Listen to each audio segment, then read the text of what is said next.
আসসালামু আলাইকুম রহমতুল্লাহ। দর্শক না দেখতে লিখুন 19 সমিতির হাট ইউনিয়নের 8 নম্বর ওয়ার্ডের এই যে ব্রিজের অবস্থা, দীর্ঘদিন ধরে আর যাতায়াতের ব্যবস্থা আসলে বহুত সমস্যা।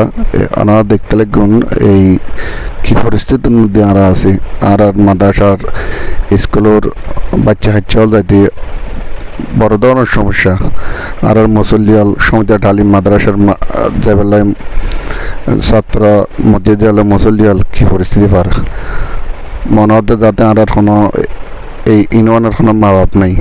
তো যারা আর প্রতিনিধি আছেন মান্যগণ্য ব্যক্তি আছেন আমার কাছে অনুরোধ করছুম যাতে এই ফুলান দ্রুতভাবে সাজুয়ে যাতে সম্পন্ন করা হয়।